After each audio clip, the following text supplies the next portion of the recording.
Okay, so starting chapter 11.2, we're going to see for the first time these infinite series, which will occupy us for a good portion of the rest of the course. And this is probably the main topic that Calc 2 adds to your understanding of calculus, infinite series. Okay, so infinite series are, series is thought of as like a sum.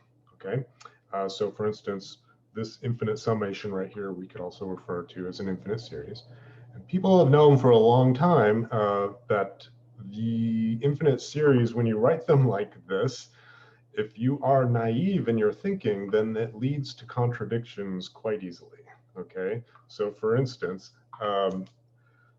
let's take the fact that I think everyone would agree that 0 is equal to 0 plus 0 plus 0 plus dot, dot, dot. So an infinite series right there, but I'm adding 0 every time. So surely it's equal to 0, right? Okay. Now, we also happen to know that 1 minus 1 equals 0. So I needn't write 0 here. I could write 1 minus 1 in place of all these things. That should be a perfectly valid step, right? And then we know that addition and subtraction are associative, right? That means it doesn't matter how you group parentheses, right?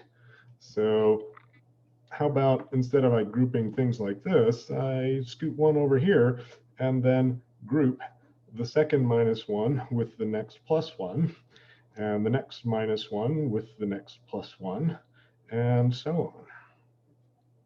All right, and so this last minus 1 right here would be right there. So you can see there's those two, there's those two, and there's those two right there. Okay, so I'm just regrouping things according to the associative law for addition and subtraction. You can put parentheses wherever I want. So if we agree that, then this next line must be true. But look at what we just did. 1 plus 1, 1 minus 1, excuse me, we already said was equal to 0. So, this line of logic appears to prove that 0 is equal to 1. Okay, so this is what I mean by naive thinking about infinite series can lead to problems. Okay, so we need to really get down to a very precise way of being able to think about these things. And this is where the intuition that you built for improper integrals will come in handy. Okay, if you're curious, then these lines are okay up to this situation, this point right here. It's that point right there that things break down. We can't do that. And we shall see even stranger examples as we explore how infinite series work. Very cool subject, I think. So let's start by figuring out how we should actually interpret this sequence here that just led to such a problematic result if we don't handle it correctly. So in improper integrals, remember how we dealt with the infinite? A limit of the finite. Okay, and that is, again, our philosophical approach to everything infinite in calculus. So this is a repeated process of adding terms.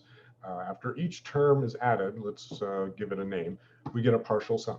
Okay, so for instance, I would have partial sums of 1, 1 plus 1, 1 plus 1 plus 1, and then 1 plus 1 plus 1 plus 1, and so on. Okay, so those would be each of my partial sums where I just stop adding at a certain point. So the first partial sum would be 1.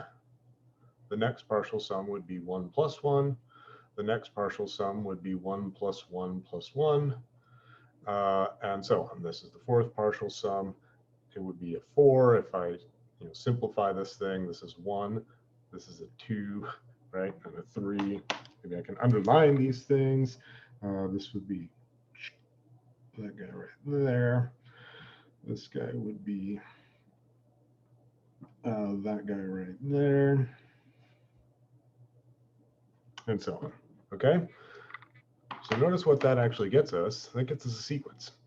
And we've just learned how to deal with sequences. Okay, so let's think about this sequence that we just got and answer whether or not it converges or diverges. So this sequence I will refer to as the sequence of S sub k. So this is like A sub n. We typically used A sub n for sequences, but I'm going to use S for sum. And k will go from 1 to infinity. So here's our first partial sum, our second partial sum, third partial sum, and so on. Okay, so what we actually see here is that the limit as k goes to infinity of this partial sum, sk, we can work out because sk has a very nice formula. What would the formula for sk be? S1 is 1, S2 is 2, S3 is 3, S4 is 4. Okay, I think we get the formula there pretty easily. And obviously the limit is infinity. Okay, so all we did there was think about what the formula for sk is. Sk is equal to k, right? So this is actually how we're going to interpret infinite series. This is actually much more rigorous now, and we can say things like this. How we should actually interpret that is as a limit of the finite portions that we add up, and then let the finite portions get larger and larger, that's the limit, and let them go to infinity, okay? So we just look at a portion at a time that's finite, we call it a partial sum, and then we take their limits, okay? So before I do any cool examples, let's put all that together into our definitions, okay? There will be a lot of new definitions here. Like I said, this is probably the one thing that Calc2 contributes to calculus that's really brand new, okay? So there's going to be a lot of new terminology here, and you're going to have to learn how to use it correctly. Notation 2. So an infinite series is how we talk about these things. For instance, we use the sigma notation.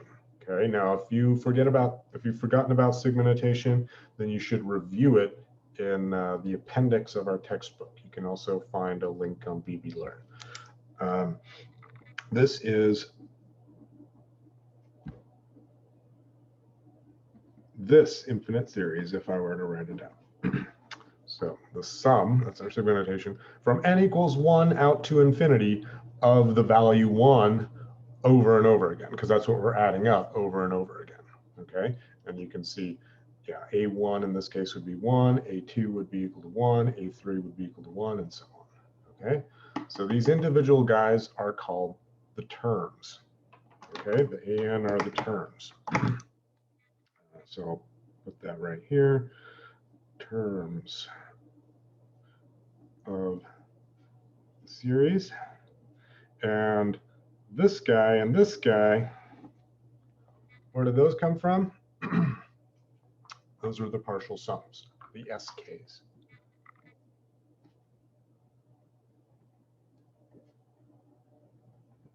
Okay, so specifically, the partial sum S sub k is what you get when you add up the first k things. So A1 plus A2 plus all the way on to whatever k you're on. Okay, so we have k things that we're adding up. What do we call these things? These are the terms. Okay, so the terms are the things we're actually adding up. So I have k terms. That notation, that terminology should be easy for you to remember. You already call the things in a sum terms, right? The terms of a summation. So it's the same as for these infinite series. So in sigma notation, we could boil this down right here, k terms. So we need to add from n equals 1, so there's the first one, to 2 to 3 to 4 but stop at k. So that's how our segmentation works. SK is A1 to AK added up, and that's how our segmentation works. So the infinite series itself, okay, is going to be that sequence of partial sums. So the partial sums right here is the infinite series in some sense. Remember, how do we approach the infinite? Is a limit of the finite. So the partial sums are controlling what these infinite series should do, okay? Then we need to define the sum of the series now, and we'll do it in the same way that we did this. What do we get when we add up all of the terms? Well, it's the limit as we add up a finite number of terms and let the finite number of terms go to infinity, okay? So the definition right here is exactly what we were doing up above, the sum of the series. So that would be this thing that we get right here, the sum. Maybe I'll write that out right here. How should I do this? Color, and let's circle this guy and circle this guy, and both of these guys are the sum of the series. Okay. And how do you actually figure out what the sum is? You got to take the limit of it, okay? I could have also circled this whole thing too. I mean, they're all equal, so every single thing here is the sum of the series. Anyway, because we're dealing with limits, limit that is a finite number converges, and so that we say the series is convergent. And if a limit is infinite or does not exist, then we say the limit is divergent, and so we also say the series is divergent, okay? And that's just how limits work. I guess I should also point out that it's also how sequences work, right? If I'm talking about a limit of the sequence S sub k, then after all, I am talking about the limit of sequence. So the terminologies all agree in using the words convergent and divergent. And the ultimate value that we just expressed in this sort of closed form like this, with an infinity up there, let's see, a little cooler infinity, a little better, is this, okay? So this is a lot like improper integrals. Whenever you see an integral out to infinity, what do? An integral from 1 to infinity gets replaced by an integral from 1 up to a finite number, and let that finite number go to infinity, okay? So this is actually exactly how we work with infinite series and improper integrals, exactly the same way, okay? So I want to give you one last example right here for our infinite series of ones, all added up. This guy right here. So this is what we learned in chapter 7.8, remember? Take an integral from 1 to infinity and replace it with a finite limit. So let's take a look again at our sum of ones again. So this guy on the left here is this sum of ones.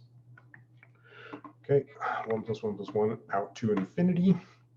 So I have to rewrite it according to this sort of limit of finite bit.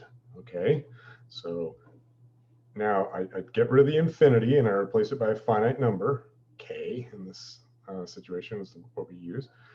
And then I take the limit as k goes to infinity. Okay, so it's just like what we do here for an improper integral, 1 to infinity, replace it with a finite number up here and let it go to infinity. Then all I'm doing in this next step right here is using the fact that if you sum the value 1 k times, then your result is the number k. All right, so that's all that's going on right here. Next, I'm being clever in how I'm rewriting the value k. So right here, the value k, could also be expressed as the integral under the function 1 dx from 1 over to the value k, right? It's just the amount of area under the curve of height 1 from 1 to k. So it'd be a rectangle 1 unit high and k units long. Okay, that's all I'm saying right there. And if I'm taking a limit of that value right there, then it's an improper integral. Okay, so infinite series can actually be thought of as improper integrals. Okay, in fact, you could give an entire development of the theory of infinite series just using improper integrals. Anyway, I guess I should go ahead and sketch what I just mentioned right there, the rectangle. So here is a very poorly drawn x or n axis. And here is our curve of height 1. F of x is equal to 1. So this is value 1 here, this is value 0. This would be 1, 2, 3, and then probably somewhere out here is where k is. And of course, we're letting k go to infinity. But the area that I'm calculating is this much here as a finite bit. And then we let the k go to infinity to get the whole bit. Okay, so yeah, this is infinite series, but pictured as an improper integral. They're essentially the same thing.